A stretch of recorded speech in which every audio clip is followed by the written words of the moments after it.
It's a real bitch trick marrying a dying man, which she must have known Lot was. Lot was a TB case. And he had it so bad, they had to let the air out of one of his lungs back in Memphis. I guess she must have known what the setup was. The place was Lot's and not mine, even though I did all the work on it. After Dad died and I learned how I'd been fucked, I quit the place and went to Meridian to work in the stave mill there. But I got these pitiful letters from Lot saying, "Would you please come back?" And I did, with the understanding that when Lot died, which is bound to be pretty soon, the place would be mine.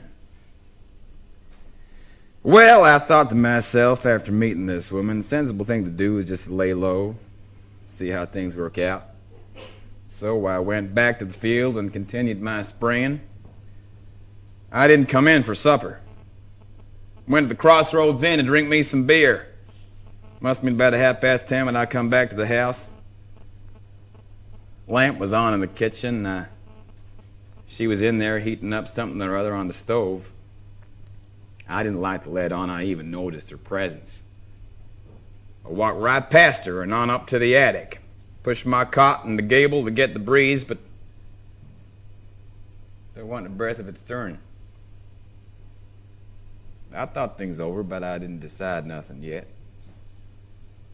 Along toward morning, I started to hear some noise. Went downstairs barefoot.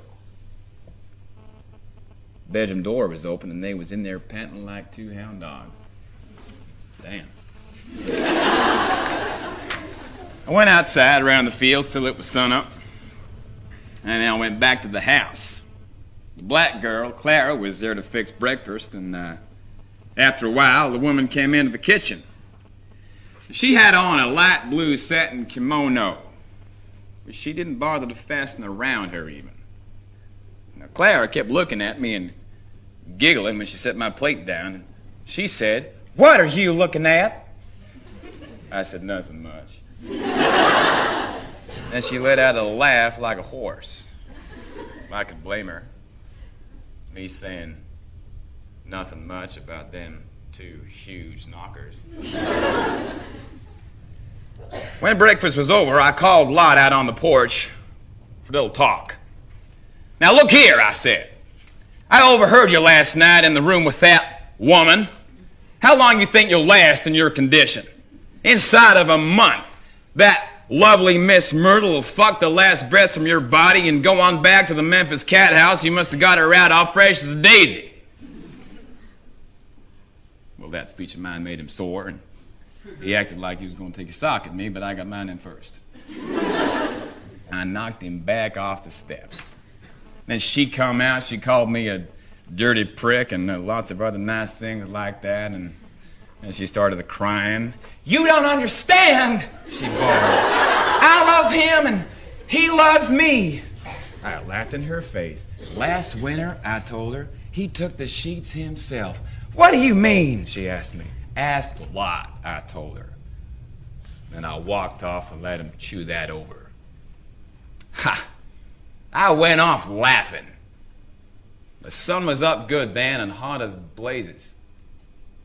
I had my jug of liquor stashed in a clump of snow on the mountain. I went out to it and took a pretty good drink.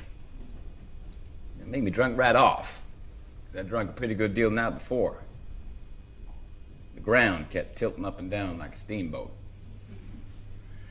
When it was dark, I went up to the house. The lights was turned out, so I turned on a lamp in the kitchen and warmed up supper. There was some coffee left in a pot on the stove. I drunk it black, against my better judgment. Keeps me from sleeping in summer, especially when I'm horny from not getting much, and been 6 weeks since I laid a woman. I thought to myself, I'm 25 and strong. I gotta quit fooling around and get me a girl to go steady with. The air in the kitchen was hot and it seemed to be humming. I guess my blood was kind of overheated. My hand fell down in my lap between my legs. My head was tired, and almost before I knew what I was doing, I had it out and started playing with it. Oh, I don't want that. I don't want that, I said. So I got up quick and went around to the big rain barrel out back, and I'd thrown water on my face and over my body. But the water only seemed to make it stiffer. Showed no signs of going back down either. 2 hands barely covered it. So I sat down there beside the rain barrel and jerked my Peter. Moon was out and white as a blonde girl's head. There was no wind. There wasn't a breath of air stirring. I looked upstairs. The lamp was on in their bedroom.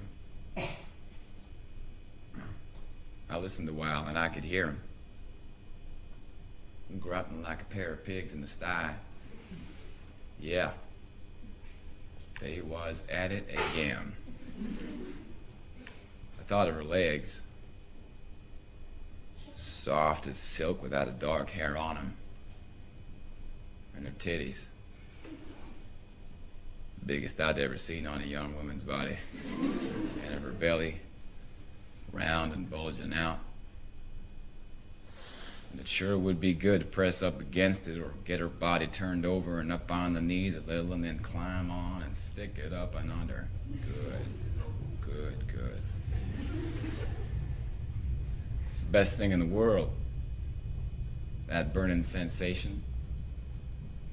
And then the running over, the sweet relaxing and letting go shot off inside her, leaving you weak and ready for sleep. Yeah. There's nothing like it in all the world. Nothing able to compare with it even. Just that thing. And nothing more is perfect. The rest is shit. All of the rest is nothing hardly but shit. But that thing's good.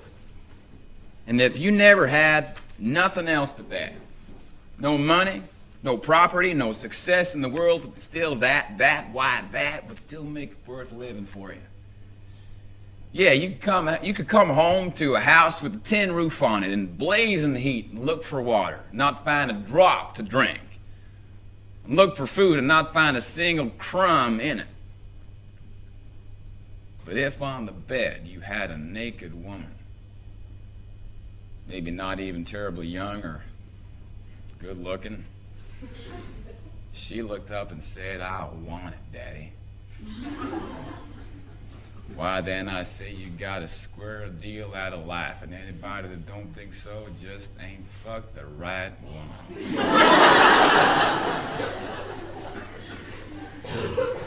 But that sort of thinking was doing me no good at all. So I went back to the kitchen and filled and lit my pipe.